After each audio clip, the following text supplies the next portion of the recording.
آنے سے پہلے پریزیڈنٹ کارٹر نے دوبارہ سے پاکستان کے نیوکلیئر پروگرام پر معلومات جمع کرنے کی ٹھانی اور اپنے retired nuclear diplomat Gerard Smith کو یہ کام جیرارڈ نے ریسرچ کا یہ کام اپنے اسٹیٹ ڈپارٹمنٹ کے اعلیٰ افسر رابرٹ گلوچی کو تھما دیا۔ We were thinking of other states out there. And then in 1974, when India in the spring detonated a nuclear explosive device, I claimed it was a peaceful nuclear explosion.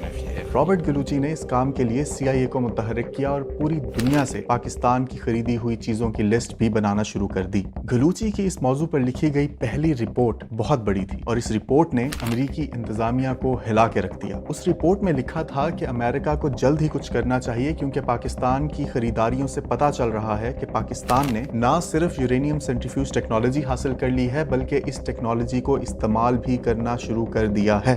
گلوچی کی اس report میں centrifuge technology اور Europe میں پاکستان کی خریداری کے net work کی ساری معلومات موجود تھیں۔ جیرارڈ سمتھ کے لیے یہ رپورٹ اس قدر حیران کن تھی کہ اس رپورٹ کو پڑھتے ہی وہ فوراً ویانا کے رستے پاکستان پہنچے اور امریکی ایمبیسی سے گاڑی لے کر کہوٹا کی طرف نکل پڑے۔ انہیں یقین ہی نہیں آ رہا تھا کہ پاکستان ایسا کچھ بنا سکتا ہے اور اسی لیے وہ خود اپنی آنکھوں سے کہوٹا کی بلڈنگ دیکھنے کے لیے نکل پڑے تھے، مگر رستے میں ہی انہیں پاکستانی سیکیورٹی حکام نے روک کر واپس موڑ دیا۔ لیکن واپسی کے رستے پر گلوچی پھر بھی دور سے کہوٹا پلانٹ کی دیواروں کی تصویریں اور ویڈیو بنانے میں کامیاب ہو گئے۔ یہ تصاویر صدر کارٹر کو بھی دکھائی گئیں اور ساتھ ہی پاکستان کے نیٹ ورک کی خریداری اور خریدے ہوئے پارٹس کے آرڈر کی لسٹ بھی انہیں دکھائی گئی۔ مگر ابھی امریکہ میں یہ سب کچھ چل ہی رہا تھا کہ 2 ہفتے بعد ہی پاکستان دوبارہ دنیا کے اخباروں کے پہلے صفوں کی زینت بن گیا۔ یہ جون 1979 کا واقعہ ہے۔ خبر کی وجہ یہ تھی کہ پاکستان میں 2 فرینچ ڈپلومیٹس کہوٹا پلانٹ کے قریب پکڑے گئے۔ پکڑے جانے کے بعد ان دونوں نے چالاکی سے بہانہ بنایا کہ ہم ڈپلومیٹس ہیں اور ہم رستہ بھول گئے تھے، مگر اس کے باوجود پاکستانی سیکیورٹی اہلکاروں نے ان کو مار مار کر